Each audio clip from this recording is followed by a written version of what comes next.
እሺ በስመ አብ ወወልድ ወመንፈስ ቅዱስ አመ እንደይ ዝኸውን ዘሎ ጽባሕ ሰለስተ አመ ሰሉስ ታሕሳስ እወ ዕለት ሰለስተ ታሕሳስ ጽባሕ ዓመታዊ በዓል ናይ ኣዴና ቅድስቲ ድንግል ማርያም ናብ ቤተ መቅደስ ዝኣተወትሉ እዩ ማለት እዩ። ኣዴና ቅድስቲ ድንግል ማርያም ካብ ኣቦኣ ሃና ካብ ኣዲኣ ኢያቄም ዝተወልደት ቅድስቲ እያ። እዞም ወለዲ እዚኦም ኣብ ቅድሚ እግዚኣብሄር ብፍርሓት ብጾም ብጸሎት ዝነበሩ ወለዲ ቅዱሳት እዮም። እንተኾነ ግን ክሳብ ዘመን እርግነኦም ውላድ ኣይነበሮምን። ውላድ ብዘይ ምህላዎም ድማ ብዘይ ምንባሮም ኩሉ ግዜ ይሓዝኑን ይጭንቁን ነበሩ። ኣብ መጨረሻ ድማ ንእግዚኣብሄር ውላድ ሃበና ውላድ እንድሕር ሂብካና ኣምሃ ወይ ድማ መብፅዓ ይኹነና ናብ ቤተ ክርስቲያን ከነረክብ ኢና ንዓኻ ክንበካ ኢና ኢሎም ንእግዚኣብሄር ለሚኖሞ ተማሕፂኖሞ እግዚአብሔር ድማ ዝለመንካዮ ዘይኸልእ ዝነገርካዮ ዘይርስዕ ኣምላኽ ስለ ዝኾነ ነዛ መድሃኒተ ኩሉ ዓለም ዝኾነት ኣዴና ቅድስቲ ድንግል ማርያም ሂብዎም ማለት እዩ። ኣዴና ቅድስቲ ድንግል ማርያም ብሓደ ጉንበት ካብ ኣዲኣ ሃና ካብ ኣቦኣ ኢያቄም ተወሊዳ ንሰለስተ ዓመት ዝኣክል ምስ ኣቦኣን ምስ ኣዲኣን ትነብር ነይራ። ምስ ኣቦኣን ምስ ኣዲኣን ክትነብር እንከላ ድማ ያው ፀባ ኣዲኣ ከይፀገበት ቤተሰባ ከይተፋለጠት እንጀራ ኣዲኣ ከይፀገበት ገና ከይጎበዘት ናይ ኣዝማድ ፍቅሪ ኣብ ልባ ከይሓደረ ኣብ 3 ዓመታ ናብ ቤተ መቅደስ ወሲዶማ ኣብ ቤተ መቅደስ ዝነበረ ካህን ድማ ኣብቲ ሽዑ ግዜ ማለት እዩ ካህን ዘካርያስ እዩ ነይሩ። ንካህን ዘካርያስ እንካ ተቀበለና እዚኣሲ ተማፃቢእና እያ ነርና እሞ ንቤተ መቅደስ ከነረክባ እንካ ተቀበለና ኢሎም ዘካርያስ ድማ ደወል ደው ኢሉ ነቶም ህዝቢ ንኩሎም ኣኪብዎም ምክንያቱ ተጨኒቑዋ እዛ ቆልዓ እዚኣ ተቀቢለሲ ቤተ መቅደስ እንድሕር ኣትያስ እንታይ ኢኻ ክትበልዕ እንታይ ኢኻ ትሰቲ ኢሉ ስለ ዝተጨነቐ እዩ። ካብኡ ኩሉ ሰብ ተኣኪቡ እንዳተዘራረበ ከሎ እንታይ ንግበር ዓበይቲ ዓዲ እንታይ ንምከር እስኪ እንታይ ንግበር ንማያየጥ እዛ ቆልዓ እዚኣስ ከመይ ከመይ ኢና ክንገብራ እንዳተባሃሉ ከለዉ እንዳተጨነቑ ከለዉ ያው መልኣክ ፋኑኤል ድማ ኣክናፉ እንዳንበልበለ ካብ ሰማይ ናብኦም ውረድ በለ ማለት እዩ። ናብኦም ምስ ወረደ ዘካርያስ ዋይ ኣነ ሎምስ ተዋሪደ ክብረይ ቅድሚ ሰብ ገሊፀለይ ኢሉ ንዕኡ መሲሉ ወይ ብሕቡኡ እቲ መልኣኽ ምጉቦ ስለ ዝነበረ ሎማ አንተስ ብጣዕሚ ክብረይ ቅድሚ ሰብ ይገልፀለይ ኢሉ ሓዚኑ ማለት እዩ እና ጉልብብ ኢሉ መቸም ንዕኡ መሲልዎ ከምታ ናይ ቀደም ክቕበል ናብ መልኣኽ ፋኑኤል ቅርብ እንተበለ እዚኣ ንዓኻንያ ማለት እዚኣ ንዓኻንያ ይበለን ግን ካብ ዘካርያስ ርሕቕ ኢሉ ማለት እዩ። እዚ ማለት ግን እዚ ንዓኻ ዝመፀ ህብስቲ ንዓኻ ዝመፀ ፅዋዕ ኣይኮነን ማለት እዩ። እዋ እንታይ ደኣ ኮይኑ ደኣ እዚ መልኣኽ ደኣ ዘይሃበኒ ኢሉ ዘካርያስ ተገሪሙ ካብኡ ኩሎም እቶም ኣብኡ ዝነበሩ ድማ በብሓደ ቀሪቦም እሞ ንዓይ ዶ ይኸውን እሞ ንዓይ ዶ ይኸውን እንዳበሉ ናብቲ መልኣኽ ቅርብ እንተበሉ እቲ መልኣኽ ከዓ ልዕል ኣይንዓኹመን እዋ እሞ ንሃይአና ሃና ኢያቄም እንደደኣ ኮይኑ እስኪ ቅርብ በሉ ተባሂሎም ንሳቶም ከዓ ኢያቄም ቅርብ ተበለስ እቲ መልኣኽ ከዓ ልዕል ይብል አይ እሞ ንሃና እዩ በቃ ሃና ቅርብ ተበለት ከዓ እቲ መልኣኽ ልዕል እሞ እንታይ ደኣ ይገበር መቸም ንእሽተይ ተኮንካ ብዙሕ ሰብ ትኩረት ኣይህበካ ንእግዚኣብሄር ግን ኣብ ኩሉ እዩ ንእሽተይ ይብል ዓብይ ይብል ኣፍታ ዝደለያ እዩ ዝዓርፍ ማለት እዩ። እስኪ ናይ እግዚኣብሄር ነገር ኣይፍለጥን እሞ ሃና እስኪ ካብዛ ቆልዓ ርሕቕ በሊ ግደፍ እያ እዛ ቆልዓ እስኪ ገዲፍካ ሕልፍ በሊ ኢሎማ ግድፍ ኣቢላታ ሕልፍ ክትብል እንከላ ኣዴና ቅድስቲ ድንግል ማርያም ከዓ ጓል 3 ዓመት ስለ ዝኾነት ሓንኮል ሓንኮል እንዳበለት እንዳጎየየት ማለት እዩ ኣዲኣ ከተረክብ እንዳጎየየት እንከላ መልኣኽ ፋኑኤል ውርድ ኢሉ ፀጋማይ ክንፉ ኣንፅፍ ኣቢሉ የማናይ ክንፉ ብየማናይ ክንፉ ሓቂፉ ንላዕሊ ናይ ሰብ ሓደ ቁመት ኣልዕል ለቢሉ ያው ሰማያዊ ህብስቲ ሰማያዊ መና ኣብሊዕዋ ማለት እዩ። ዘካርያስ ከዓ ኩላቶም ዋ እሞ ናይ ምግቢ ነገር ካብ ተኸእለልና ደኣ እሞ እንታይ ፀገም ኣለዎ ኢሉ ነታ ናይ መብፅዓ ናይ ሕድሪ ኣደ ዝኾነት ኣዴና ቅድስቲ ድንግል ማርያም ተቐቢሉ ናብ ቤተ መቅደስ ኣእትይዋ። ኣብ ቤተ መቅደስ ድማ ን12 ዓመት ተቐሚጣ ኣብ ምንታይ ዘሎ ማርያም ውሽጠ ቤተ መቅደስ ነበረት እስኪ አንቀፀ ብርሃን ዲ ማርያም ድንግል ኣንብቦ ኣብ ምንታይ ዘሎ ዘነበርኪ ውስተ ቤተ መቅደስ ወመላእክትን ያመጹ ወትረ ሲሳየኪ ክልተ ከመዝ ነበርኪ ኣብ ምንታይ ዝርከብ አንቀጽ ብርሃን ኣሎም ስለ ንስተይኒ ንጽሕተ ምንጽሕ እስከ ድገምዋ እስኪ ዝሓስኩማ ማርያም ድንግል ንጽሕት እምንጹሓን በሉ أنت وتنصحت مسحان دنقل هريج أنت زنبت تحت مقرس كما تابوت زقور أمد زينكس سرقو بورك نطوف وربوط وأنك بحريج حتى زو ساسيت كما زنبت أثرت وكليت أمته انزت نازازي محابة ملاك ستيتشن استيوات وأتو وما بلقتشن هفسة سماوي داويت أويتش زمر بمسنقو حلي بمزمور انزيب بمنفسة تنويت سمئي ولتيا ولا قد خلاي زرا نسا أنت وتنصحت እምንጹሓን እያ ዘላ ማለት እዩ አንቀጸ ብርሃን ስለዚ ያው ከም ሰማዕኹም 12 ዓመት ኣብ ቤተ መቅደስ ነርኪ ዝብላ ዘሎ ሊቁ እና 12 ዓመት ኣብ ቤተ መቅደስ ክትነብር እንከላ ያው ናይ መግባ ነገር ወላ ሓንቲ ፋኒኤል ሒዝዎ ነይሮም በዓል እንዳመገባ መላእክት እንዳመፁ ምስኣ ይውዕሉ ነይሮም እሳ ድማ ቤተ መቅደስ ኮይና 12 ዓመት ተቐሚጣ ማለት እዩ ካብኡ ንንየው እቲ ታሪክ ይቕፅል ኢኹም ትፈልጥዎ እምበር ዓቕሚ ሔዋን ስለ ዝኣተወት ቤተ መቅደስና ከይተርክሰልና ካብ ቤተ መቅደስ ነውፃእያ ኢሎም ዝተዘራረብሉ ማለት እዩ ሕጂ እታ ታሪክ ግን ክሳብ እዚኣ እያ ተድልየና ምክንያቱ ናይ ዕለት ሰለስተ ዘንግር ታሪክ እንዲና ነበር ዘለና ብዕለት ሰለስተ ታሪክ ዝሎም መዓልቲ እንትርሆ ዘለና ኣድና ቅድስት ድንግል ማርያም ብዋናነት ናብ ቤተ መቅደስ ዝኣተወትሉ እዩ ዘንግር ማለት እዩ ንወርቁ ያው ፋኑኤል ንድንግል ማርያም መና ከም ዝመገባ ንዘካርያስ ከም ዘይጣዕሞ ንበዓል ሃናን ኢያቄምን ነቶም ካልኦት ሰባትን መና ከም ዘይሃቦም እቲ መልኣኽ ክሳብ ድንግል ማርያም ንበይና ትኸውን ካብቶም ሰባት ልዕል ይብል ከም ዝነበረ ኣብ ቤተ መቅደስ ድማ ን12 ዓመት ከም ዝተቐመጠት ኣብቲ ሽዑ ዝነበረ ሊቀ ካህናት ድማ ዘካርያስ ይበሃል ከም ዝነበረ ኣቦኣ ኢያቄም ከም ዝኾነ ኣድያ ሃና ከም ዝኾነት ንጽህቲ ከም ዝኾነት እዚ ኩሉ የንግር ይንጽባሕ ማለት እዩ እንዳራቀኩም እንዳማሳጠርኩም ተምጽዎ አንድም በዕለት ሰለስተ ህፃናተ ሳሌም የንግርዮም ማለት እዩ ወንጌል ዝሓዝኩም ኣለኹም ደስኪ ወንጌል ማቴዎስ ምዕራፍ 2 ተንብቡ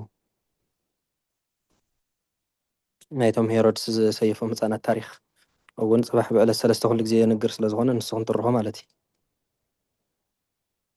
طب حدا دينه እንታይ ዝብል ዘሎ ርእሱ ممتع سبع سجل ካብ እስኪ ምንብብ ኢየሱስ በስመ አብ ወወልድ ወመንፈስ ቅዱስ ኢየሱስ ብዘመን ንጉስ ሄሮድስ ኣብ ቤተልሔም ምድሪ ይሁዳ ምስ ተወልደ እንሆ ካብ ሃገር ምብራቅ ዝመፁ ሰብአ ሰገል ኮከብ ብምብራቅ ርኢና ክንሰግደሉ መፂና ኢና እሞ እቲ ዝተወልደ ንጉስ ኣይሁድ ኣበይ ኣሎ እናበሉ ናብ ኢየሩሳሌም በፅሑ ኣርእስቲ የብሉ ቅትለት ህፃናት ገለ ዝብል ኣርእስቲ የብሉ ስደት ናብ ግብፅን ቅትለት ህፃናትን ምዕራፍ ቁፅሪ ክንደያሳ 13 ካብኣ ጀሚርካ እሺ ስደት ናብ ግብፅን ቅትለት ህፃናትን ንሳቶም ምስ ከዱ ከዓ መልኣክ እግዚአብሔር ንዮሴፍ ብሕልሚ ተራእዮ ሄሮደስ ነዚ ህፃን ክቀትሎ ይደሊ ኣሎ እሞ ነዚ ህፃን ንኡን ንኣዲኡን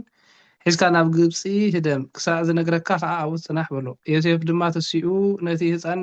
ነዲኡን ሒዙ ብለይቲ ናብ ግብፂ ከደ እቲ እግዚኣብሔር ብነቢይ ንወደይ ካብ ግብፂ ፀዋዓይክዎ ዝበሎ ምእንቲ ክፍፀም ድማ ሄሮዶስ ክሳብ ዝመውት ኣብኡ ፀንሐ ሽዑ ሄሮድስ እቶም ሰብአ ሰገል ከም ዘላገፅሉ ምስ ተረድአ ኣመና ተቆጥዐ እሞ ንኩላቶም ህፃናት ቤተልሔምን ኣብ ኩሉ ከባቢኣን ዝነብሩ ህፃናት ካብ ሰብአ ሰገል ሓቲቱ ብዝተረድኦ ዘመን ሰራዊቱ ልኢኹ ወዲ 2 ዓመትን ካብኡ ንታሕትን ዝነበሩ ህፃናት ኣቕተለ ሽዑ እቲ ብነቢይ ኤርምያስ ኣብ ራማ ድምፅን ብዙሕ ዋይዋይታን ብኻት ተሰምዐ ራሄል ምእንቲ ደቃ በኸየት ሞይቶም እዮም እሞ ምፅንና ኣበየ ዝተባሃለ ተፈፀመ እሺ ተፈፀመ ሌሎ ብጣዕሚ ጽቡቕ እና ያው እቲ ታሪክ ከም ዘለዎ ኮይኑ ናይ ወንጌል ታሪክ እንታይ እዩ ዝብል ናይ ዝዕለት እዚ ታሪክ ማለት እዩ እዞም ህፃናት ናይዞም ህፃናት ምክንያት ሞት ከም ትፈልጥዎ እዩ ጎይታ ምስ ተወልደ ያው ንጉስ ክውለድ እዩ ምስ ተባህለ ሄሮድስ ከዓ ንመንግስቱ ዝምንጥሎ መሲልዎ ያው በቶም ሰብአ ሰገል ገይሩ ንጎይታ ክረኽቦ ደልዩ ነይሩ እንተኾነ ግን ንሳቶም ኣላጊፆምሉ ስለዝኸዱ ስለዘይነገርዎ እንተኾነ ከዓ ካብኣቶም ዝወሰዶ ገምጋም ስለ ዝነበረ ነቶም ናይ ኣይሁድ ሊቃነ ካህናት ሓቲቱ ድማ مستزراربه ያው ገምጋም ወሲዱ ማለት እዩ ኣብዚ ውሽጢ 2 ዓመት ይበቃ ተወሊዱ ዘሎ ስለዚ ሰይጣን እንታይ ልዎን ሄሮድስ በቃ እንታይ ትገብር ነዞም ኣብዚ ዓዲ ዘለዉ ህፃናት ንኩሎም ካብ 2 ዓመት ንታሕቲ ዘለዉ ቀለብኩም ኣነ ክእለልኩም እየ ንወለድኩም ድማ ስንቆም ባዕለይ ክእሎም ኢልካ ንኩሎም እማኣክቦም ኣኪብካ ሽዑ ቅተሎም ኢልዎ ማለት ሰይጣን እዩ ዝመክሮ ዘለኹም ኢሉኒ ሄሮድስ ሄሮድስ ድማ ምክንያቱ ከም ዝብሎ ዘሎ ሰይጣን ንኩሎም ክትቀትሎም እንከለካስ ካብኣቶም ሓደ ክኸውን ይኽእል እዩ ንጉስ ተባሂሉ ተወሊዱ ዘሎ ዝበሃል ዘሎ ካብኦም ሓደ ክኸውን ስለዝኽእል ያው ከምኡ ጌርካ ቅተሎም ምስ በሎ ሄሮድስ ድማ ናይ ሰይጣን ምክሪ ሰሚዑ ኣዋጅ ነጊሩ ማለት እዩ እምበኣር ካብ 2 ዓመት ንታሕቲ ዘለዉ ኣወዳት ማለት እዩ ኣወዳት ኩሎም ኣምፅእዎም ናባይ ኣነ ድማ ቀለቦም ክእሎም እየ ከዕብዮም እየ ከምህሮም እየ መጨረሻ ድማ መንግስተይ ከውርሶም እየ ኢሉ ኣዋጅ ምስ ነገረ ውላድ ዘለዋ ውላዳ ውላድ ዘይብላ ድማ ካብ ጎረቤታ እንዳተለቀሐት ስንቂ ክቕበሉ ማለት እዩ ናብቲ ሄሮድስ ዝኣዘዞ ቦታ ወሲዶም ኣብ መጨረሻ ድማ ሰይጣን ዝሓደረ ሄሮድስ ንኩሎም ነዞም ህፃናት ያው በቶም ወታደራት ገይሩ ክስየፎም ዘለዉ ከም ዘለዎም ገይሩዎም ተሰይፎም ድማ ሰማዕትነት ተቐቢሎም ሓሊፎም ምክንያት ሞቶም ድማ ክርስቶስ ምውላድ ናይ ክርስቶስ ምውላድ ክርስቶስ ስለዝተወልደ መንግስቱ ከይምንጥሎ ካብ ዝብል ስግኣት ነዞም ኩሎም ኣበር ዘይገበሩ ህፃናት በደል ዘይፈፀሙ ህፃናት ንኩሎም ሄሮድስ ያው ብሰይፊ ኣቕቲልዎ ሰማዕትነት ተቐቢሎም ድማ ሜቶም እና በዚ ዕለት እዚ ብዋናነት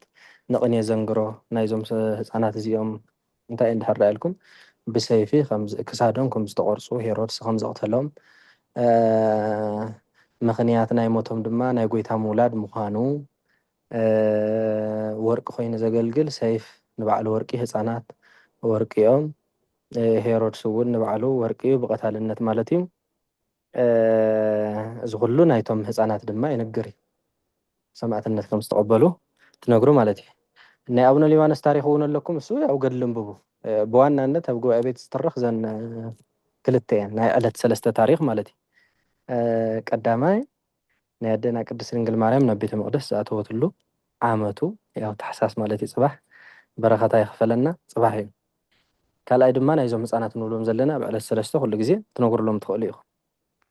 ናይ ዕለት 3 ታሪክ ወዲእና ኣለና ናይ ዕለት 4 ይተረኸና ዲኹም ኢልኩም ሓቀ ወይስ ናይ ዕለት ጾም ከይናት ኣይነግር ድዩ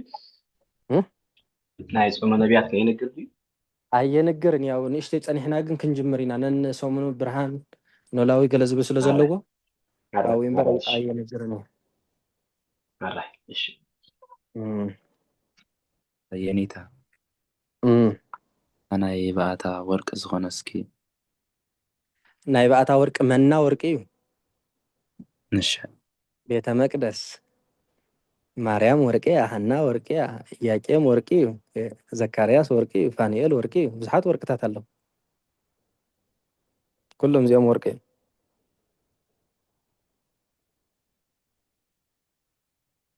እንዳራቐቕኩም ተምፅዎም ማለት እዩ ወይ ብፋኒኤል ትቕነዩ ወይ ብድንግል ማርያም ወይ ብሃና ወይ ብኢያቄም ወይ ብዘካርያስ ወይ በትንጀራ እንደገና ንፅፅር እውን ከተነፃፅርዋ ትኽእሉ ኢኹም ምስ እስራኤላውያን ምስ ተመና ዝተመገቡ ማለት እዩ እናገበርኩም ተምፅኡ ናይ ዕለት 3 ነዚ ይመስል ማለት እዩ ዘካርያስ ሰያፍ እዩ ማርያም ተጣይ መና ወዳቒ መን ኣለና ካልእ ኣስማታዊ ፋኑኤል ማለት ሊቃውንቲ እግዚአብሔር ይመስገን እሺ እንታይ ልካኒ ትጉህ ኢያቄም ሃና ተጣይዋ ሃና ተወርቂ ተነሽ ክትገብርዋ ትኽእሉ ኢኹም ብምርምር ወዳቒያ ግን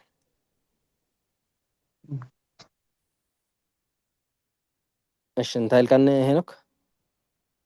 ኣነ ናታታ ናይ ህፃናት ንሳታ ወርቅታት ትነግርና ፅቡቅ ነይሩ ከምታ ናይ ስቲያ ማለት ከምታ ናይ ናይ ህፃናት ወርቂ ከዓ ባዕላቶም ዞም ህፃናት ወርቂ እዮም ማለት እዩ ብዘይ በደልዎ በደል ከም ዝተሰየፉ ደሞም ናይቶም ህፃናት ደም ከም ዝፈሰሰ ሰይፊ ክሳዶም ከም ዝቆረጾም ሰይፍ ንባዕሉ ወርቂ እዩ ማለት እዩ ሄሮድስ ንባዕሉ ወርቂ እዩ ያው ኣብ ክርስቶስ እውን ከም ወርቂ ጌርኩም ከተምጽዎ ትኽእሉ ኢኹም ማለት በቲ ምክንያት አንጻር እና ብሰይፊ ሰማዕትነትን ምቕባሎም በዓል ዮሃንስ እውን ክናጻጽርዎ ምኽእሉ እዮም ንጽጽር ማለት እዩ ንጽጽር ስለዚ ህፃናት ሰይፊ እዮም ሰይፊ ህፃናት ወርቂ እዮም ሰይፊ ወርቂ እዩ ሄሮድስ ወርቂ እዩ ክርስቶስ ወርቂ እዩ ካልኦም እንታይ ይኽእሉ በቃ እዚኡ ናይቶም ህፃናትካ